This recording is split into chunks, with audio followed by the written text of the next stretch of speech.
Greetings and welcome. My name is Richard Francis. I'm co-chairing, co-hosting this session on behalf of IWA and GGGI. We welcome everybody who's part of it. We welcome our speakers. We thank very much FSM 6 for organising it and giving us this platform, and for doing an awful lot of work in the background to make sure the systems work.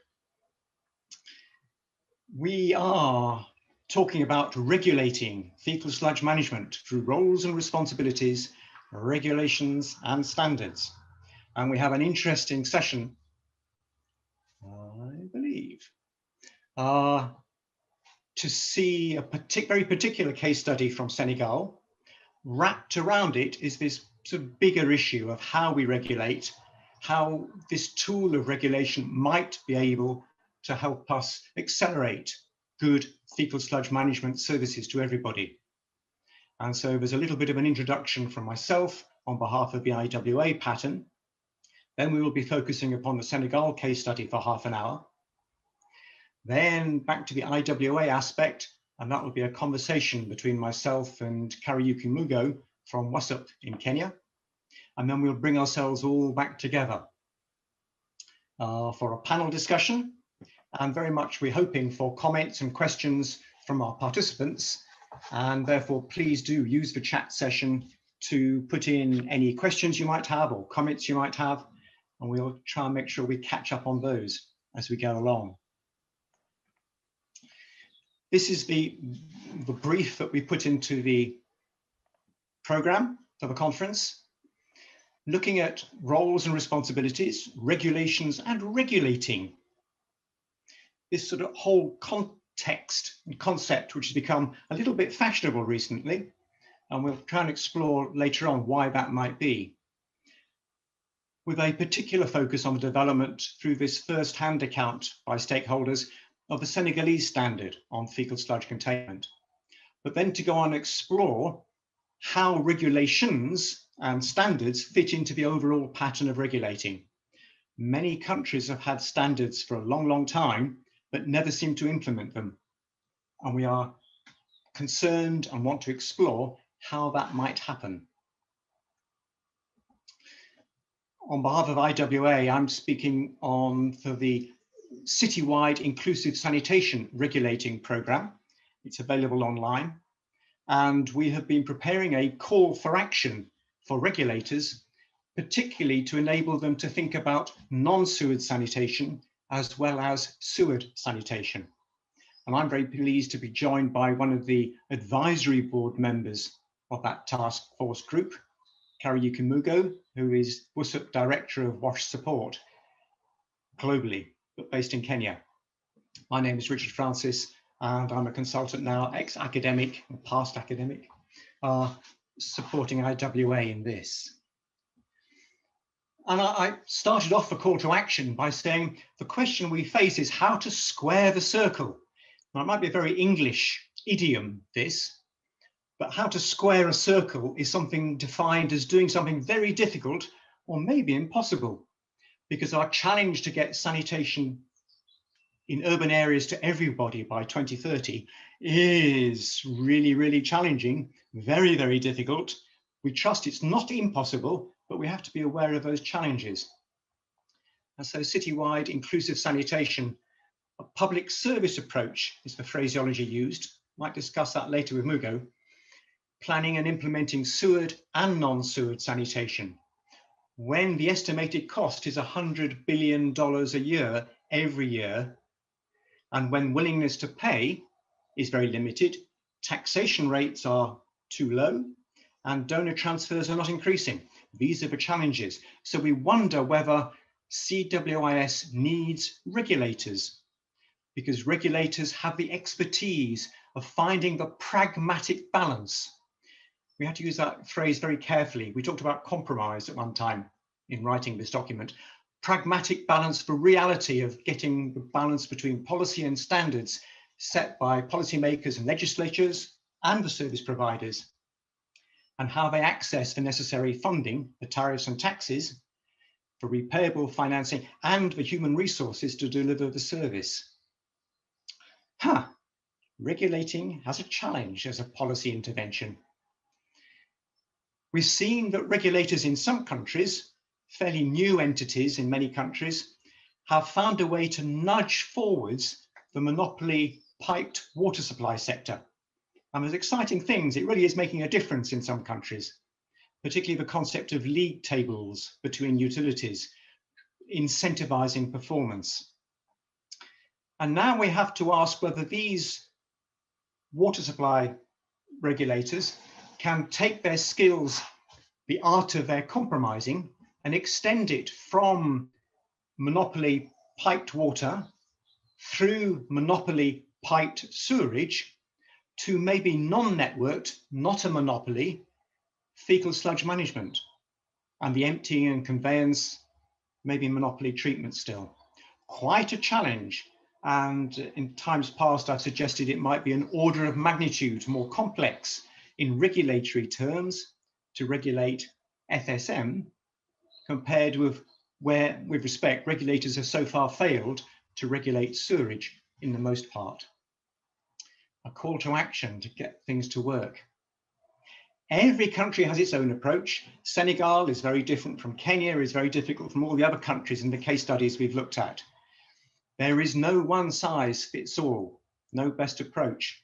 But there is this concept of somebody to audit what is going on, to benchmark between providers, to understand the real costs, and to begin to get a better understanding of the tariffs or taxes which are required to support non-sewered sanitation as well as sewered. And so we have this call from IWA point of view to support and inspire economic regulators to catalyse service delivery. That's the task being given to this fairly new institutional entity in many countries. And to put this in a context, we see that we have to split out roles and responsibilities, regulations and standards, and regulating the process of making it work. Roles and responsibilities you can see on this slide, the governance enabling environment, all the various entities. Are all the activities and tasks being covered, or are there any gaps?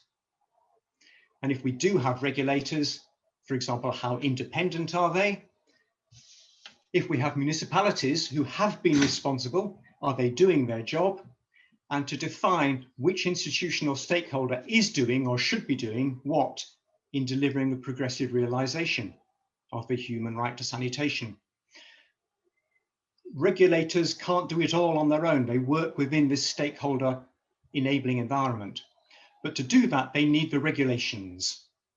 The case study from Senegal we look at particularly focuses on this. I once lived in Juba in South Sudan, and there the old standard was that pit latrines had to be 3 meters deep, a standard brought in from other countries, cut and paste. Unfortunately, you hit the hard rock at 1 meter down, so nobody could deliver that in an affordable manner. Regulations have to be there, but have to be realistic. What are the wastewater treatment standards, or how often should septic tanks be emptied, for example? And the IWA case studies suggest that every 2 years there should be ensuring septic tanks are emptied, desludged, we could better put it. What are the operating procedures for sanitation workers? So these regulations are utterly critical as the basis for regulating the ongoing process of managing the delivery of the regulations, balancing private affordability and willingness to pay against the tariffs and charges for financeability and the delivery efficiency of public investments. Too many words wrapped up in there, but regulating is a process. Who keeps it going? Not just the things which are on paper, the policies and the standards, but actually nudges everybody to deliver. Regulating, I sometimes say, is not so much about protecting the consumer, but we often think that. It's about protecting the service provider to enable them to ensure they can get the funding and tariffs or taxes necessary to do their job. So regulating is there to protect the service provider from the failures of government very often, as well as to protect the consumer. And I suggest at the end of this slide, it will not be possible to square the circle of sanitation delivery by 2030 without very creative, adaptive, realistic regulating support to enable service providers. We sometimes use the analogy that a regulator is like a referee in a football match.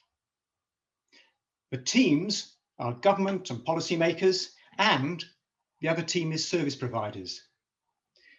The citizen customers are the crowd watching the football match. What we need is the referee to make sure the laws of the game are being followed in order to keep the game going, so we can get maybe a 3 goals each score draw. The problem of this analogy is now we have the assistant referee by television who is getting so precise, the whistle perhaps is being blown too often.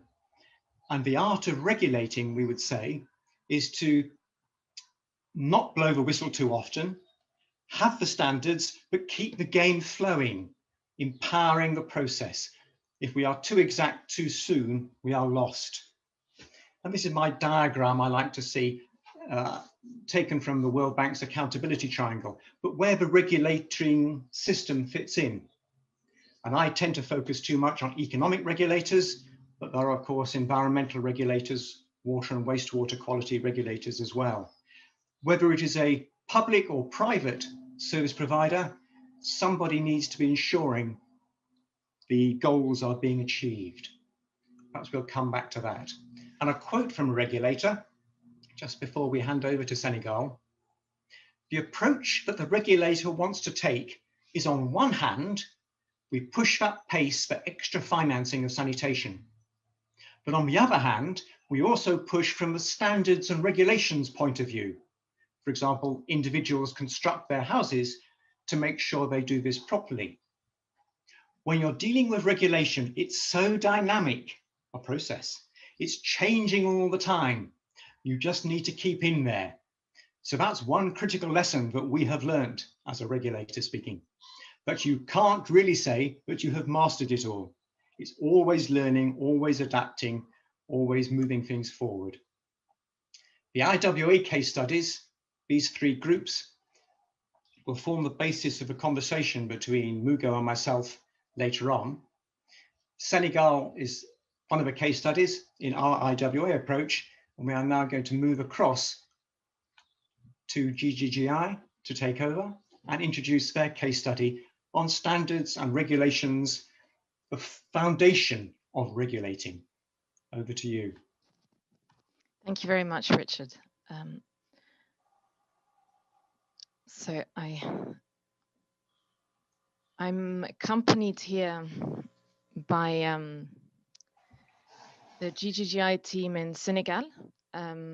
So Romain Brier, the country representative of Senegal, Abdoulaye Faye, the project manager for GGI in Senegal, but also the Director of Sanitation in the Ministry of Water, Supply and Sanitation, Omar Sene, who was recently nominated by the President himself of Senegal as the Director, and also the Director of the Senegal Norm Association, Abdourahmane Ndion.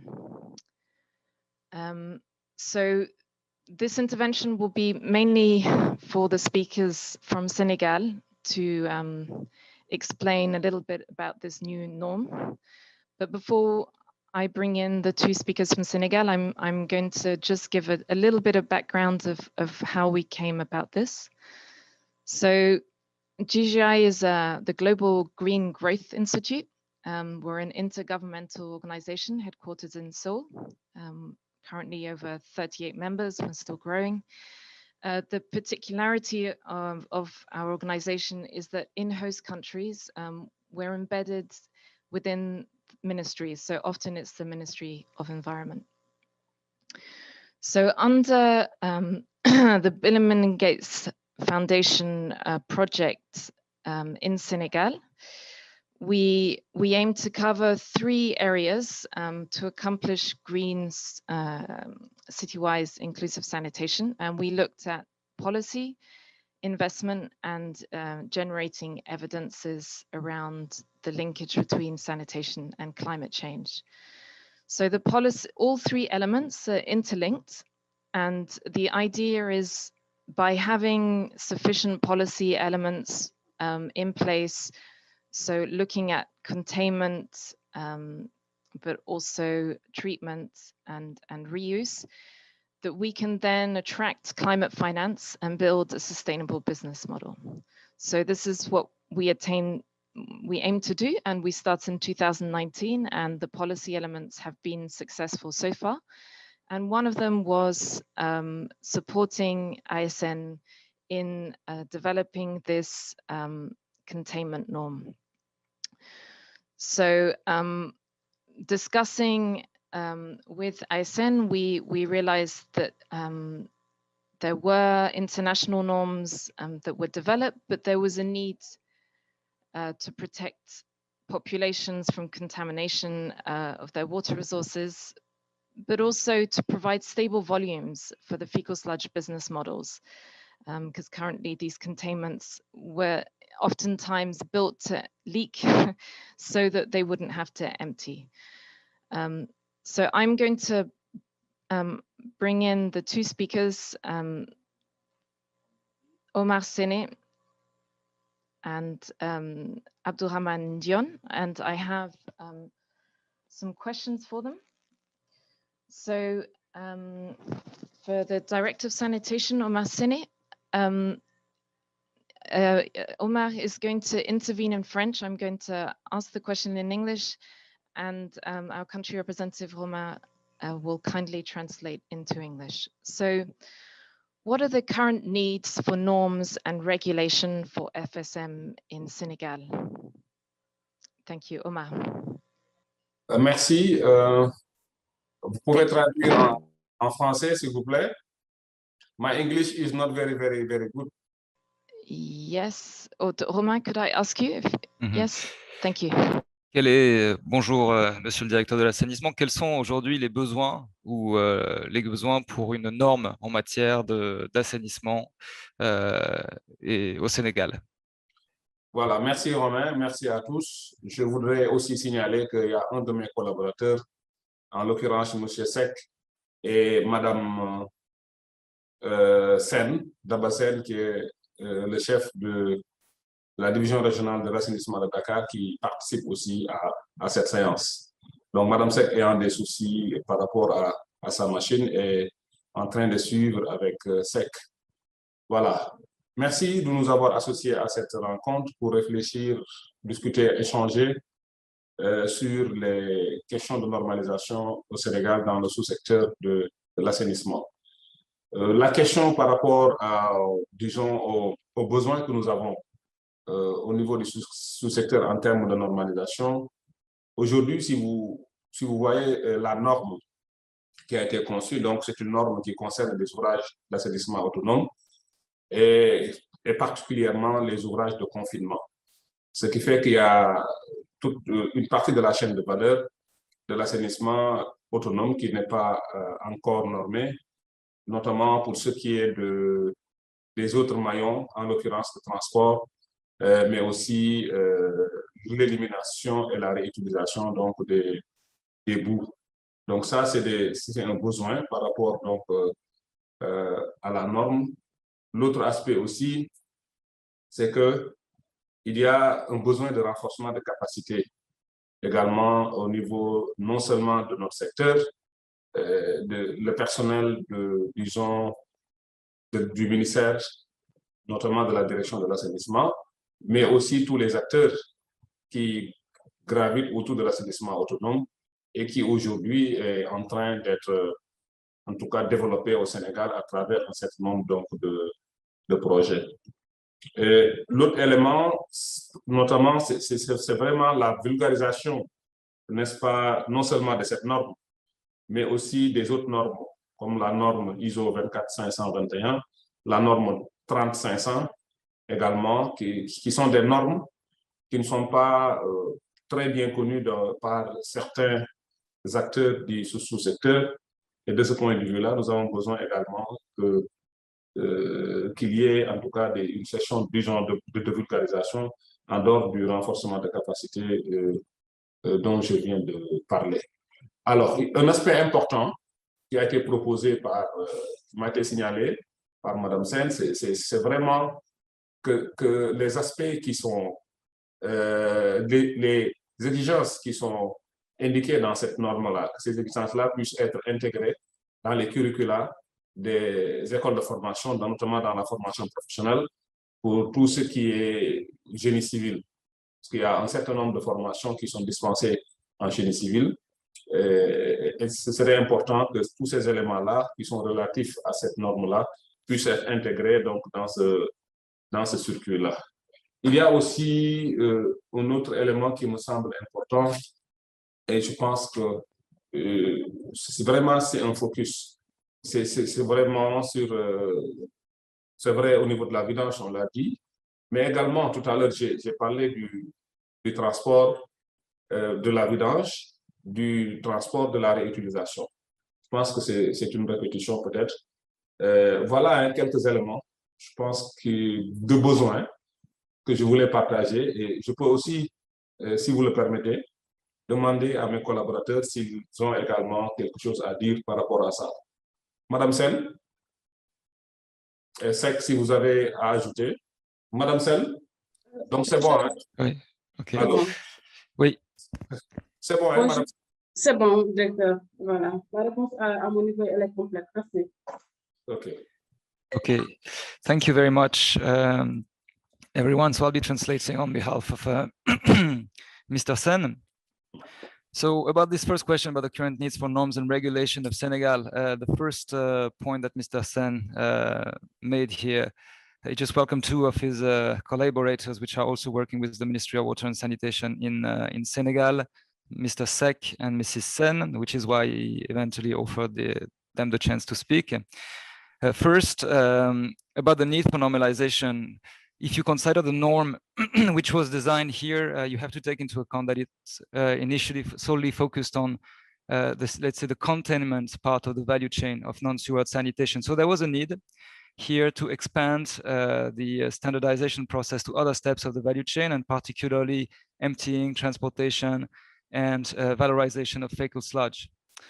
Those steps were not standardized, and that was one of the main focuses.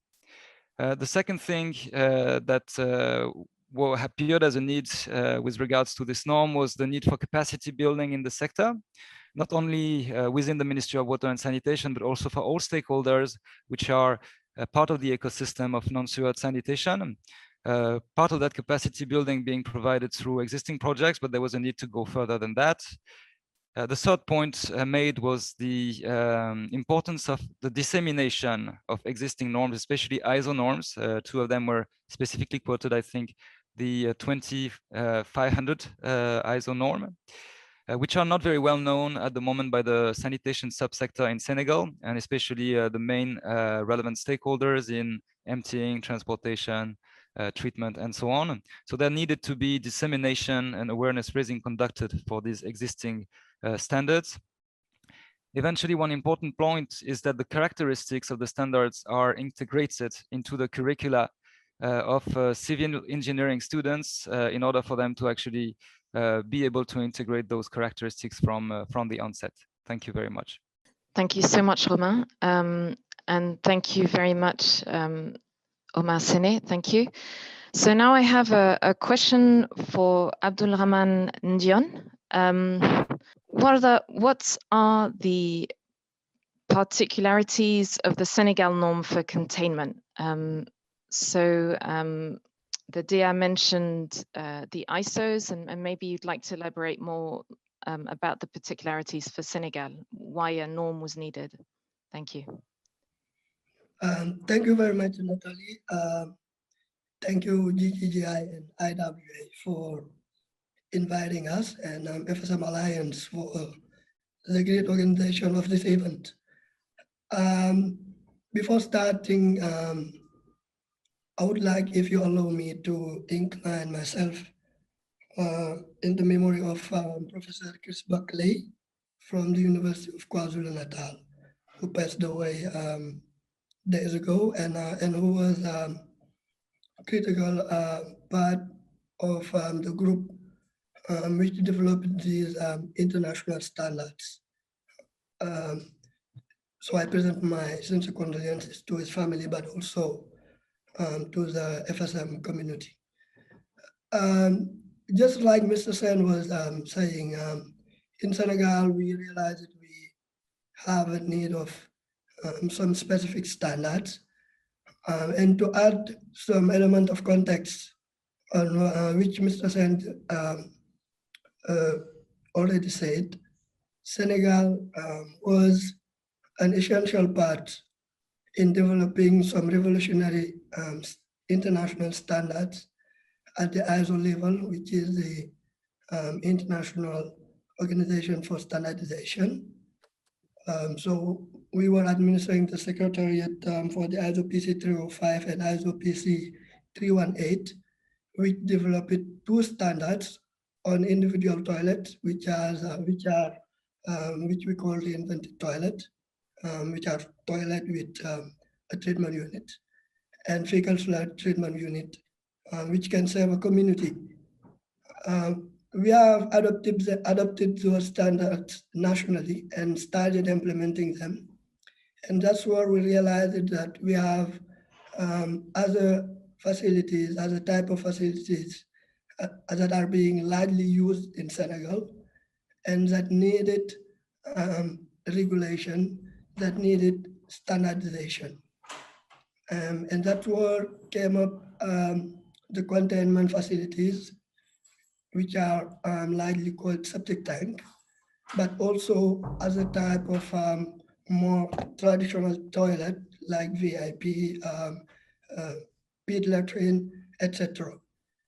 So the National Technical Committee of Senegal started thinking about developing those standards with the help of GGGI and the involvement of the ministry via the Directorate of Sanitation. We came up with a standard which is NS. NS is norm Senegalese, so it is Senegalese standards NS 17074, which is divided in three parts. Those three parts are planning and design first, and then construction, and the last part is operating and maintaining. In planning and design, we likely talk about how the soil condition, how the environment can impact the quality or the type of containment facility that is appropriate in a given area. And then for the construction part, we talk about materials that are appropriate, but also how they should be used, like how technically the construction should be done.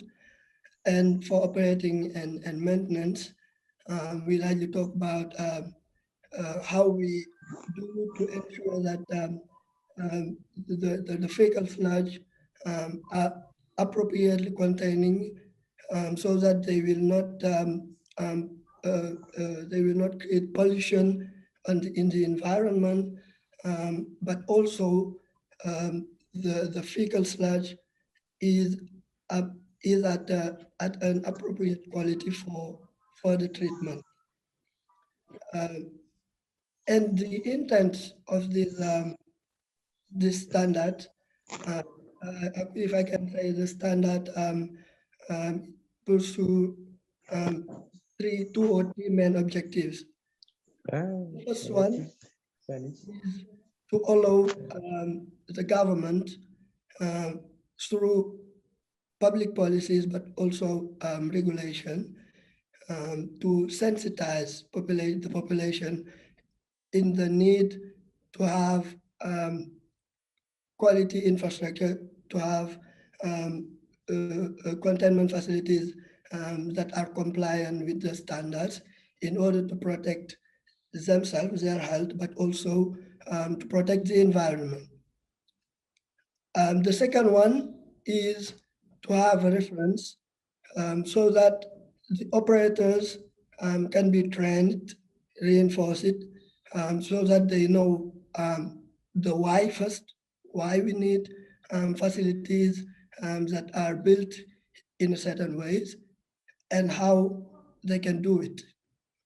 And the third one is to reinforce the regulation, is to give a mean to the regulators so that they can assess the containment facilities that are being constructed, but also that are already existent, and make sure that the environment is safe through the operation of those facilities, but also the health of the population is protected. So those are briefly how we could present these standards, and waiting for further questions to further elaborate on those standards. Thank you very much. Thank you very much. And in fact, there are a few questions that I wouldn't mind if ISN could actually respond to that, because I'm not sure I'm the best person to answer. So in the chat, there's a few questions on BOD and if we can download the standards. In the meantime, I have a last question for the director. So what are the next stages for implementation plan and challenges? Donc, quelles sont les prochaines étapes du plan de mise en application des normes et des défis? Ok. Voilà, merci Nathalie. Donc, je vais revenir pour voir avec vous les éléments comme vous avez dit, par rapport aux prochaines étapes. Alors, la première des choses sur lesquelles nous sommes en train de réfléchir, c'est la mise en place et la mise en exécution d'un plan de renforcement des capacités des acteurs intersectoriels, hein, tous les acteurs qui gravitent autour du secteur, notamment sur les questions relatives donc, à la normalisation. Donc, les normes que j'ai évoquées tout à l'heure, 24521 et 30500. Donc, plus maintenant la nouvelle norme sur les ouvrages d'assainissement autonome. Donc, il est important pour nous que les acteurs qui travaillent dans le secteur, mais aussi tous ceux qui gravitent autour, puissent bénéficier de sessions de renforcement des capacités. L'autre élément aussi, c'est un plan d'action de vulgarisation, parce qu'il faudrait que cette norme-là soit vulgarisée également au niveau des autorités, des institutionnels, également des leaders au niveau de Dakar, mais aussi en province, dans les régions, de sorte que les gens puissent comprendre l'esprit, mais également la faisabilité, n'est-ce pas, de cette norme. En dehors de ça, aussi, de la vulgarisation, nous pensons qu'il est important aussi de réfléchir sur un projet pilote de mise en application de cette norme-là, cette nouvelle norme. Parce qu'il faudrait qu'on passe à la pratique, qu'on puisse voir quels sont les avantages, quelles sont peut-être les petites failles de cette norme, essayer d'améliorer et ensuite voir dans quelle mesure nous pouvons faire l'implémentation, de sorte que toutes les réalisations dans le secteur de l'assainissement puissent en prendre en compte les exigences de cette norme. Non seulement au niveau du sous-secteur, mais également avec les autres institutionnels qui s'occupent des questions de construction, notamment l'urbanisme, comment dirais-je encore, le cadastre et également les services des impôts et domaines. Je pense que ça, c'est un élément extrêmement important, parce que pour que cette norme-là puisse être, en tout cas, introduite dans les pratiques, il faudrait que tous ces acteurs-là, qu'on puisse en tout cas y travailler avec eux. L'autre élément aussi, étape sur lequel nous sommes aujourd'hui, c'est par rapport à la norme NS 05-061 sur les eaux usées. Cette norme-là, nous sommes en train donc d'y travailler pour que cette norme soit révisée. Donc, il y a un processus de révision de cette norme. Maintenant, pour toutes ces questions aussi, nous aurons besoin de partenariats, notamment d'appui de la part de nos partenaires, afin que nous puissions, en tout cas, y arriver. Voilà les quelques éléments que j'avais par rapport à ça. Maintenant, s'il y a des collègues, Madame Sek, qui pensent pouvoir apporter quelque chose, je pense que la parole est à vous. Ok, je les invite aussi à partager par le chat, si possible. Pardon, j'ai coupé la parole. Allez-y. Merci, monsieur le directeur. Merci, monsieur John. Merci à tout le monde. Je brille.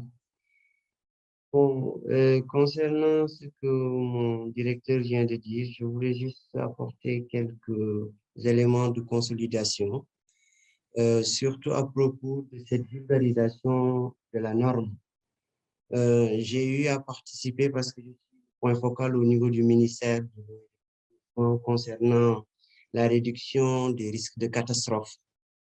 Et j'ai pu, lors de l'élaboration de la première partie du diagnostic des capacités existantes concernant tout ce qui est relatif à la réduction des risques de catastrophe dans le secteur de l'eau et de l'assainissement, j'ai intégré cette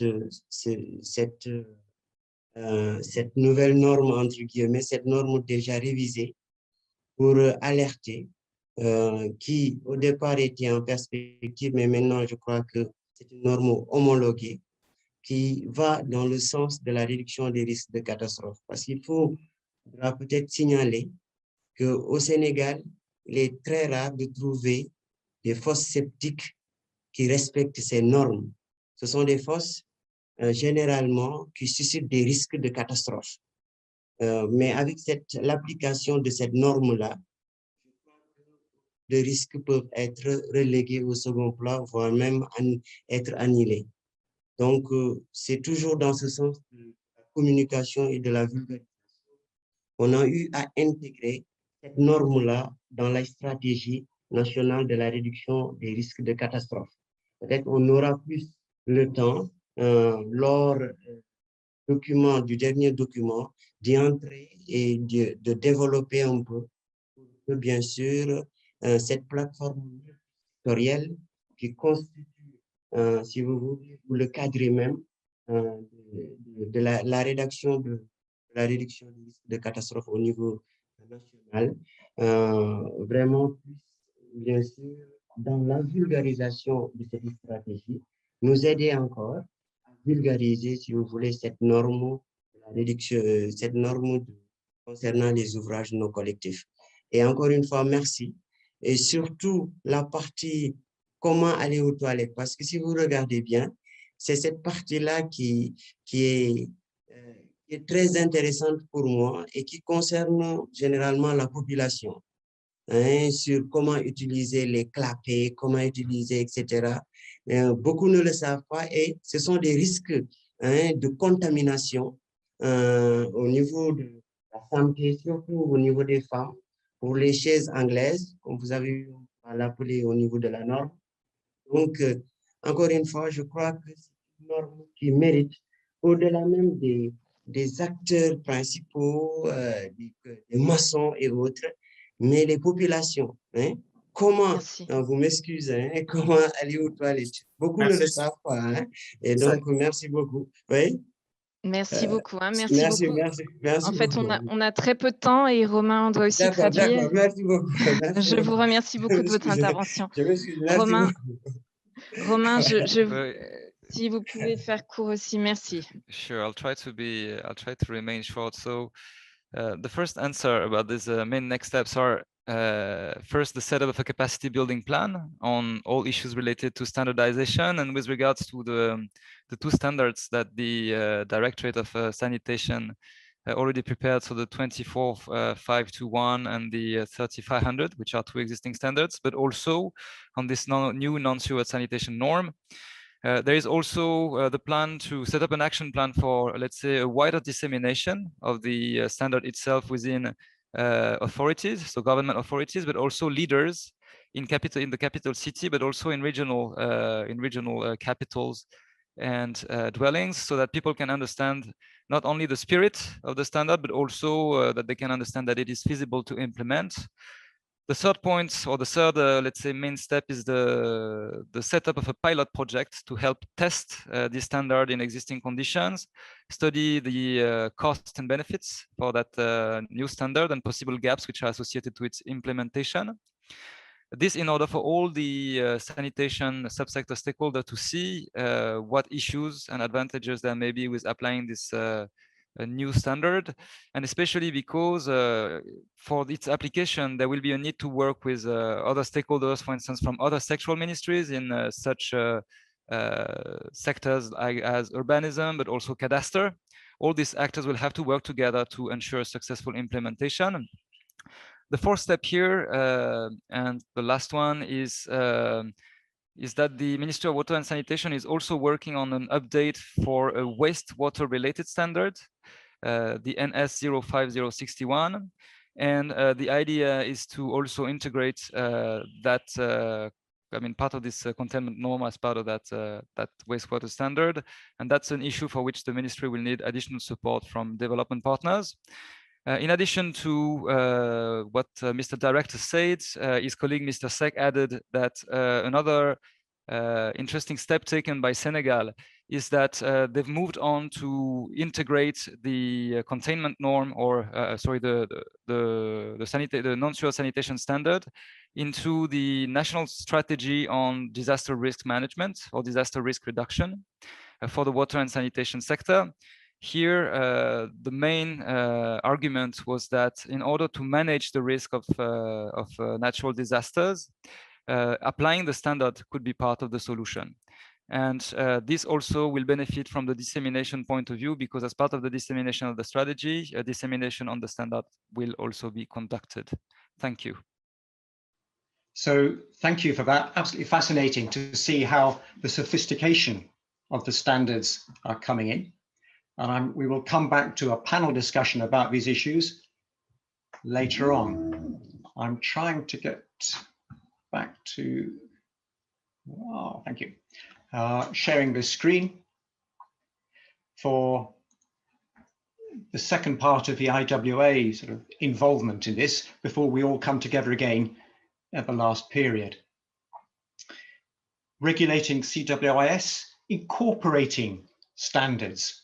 I finished off the last little session from myself about the concept of a referee. A referee needs rules in order to make sure the game continues to everybody's enjoyment. And the standards, the norms are very much those rules. In thinking about CWIS, we have this real challenge of regulating both sewage and non-sewage sanitation. And the picture on the left there is from one of our case study areas, but where I've also worked, sewerage being installed in a low-income area. But the challenge of how regulators capture those costs and build it into tariffs doesn't seem to be very well picked up yet. In that particular example, $250 million put in by a donor with 0 new connections at the end of 5 years, which is a terrifying use of money, except in time it will happen, but just so much slower than expected. And on the right-hand side, an example from from Ghana, the clean team of container-based sanitation, one of the forms of non-sewage sanitation. How does sewerage and non-sewerage balance, and what is the job of a regulator in getting that to work?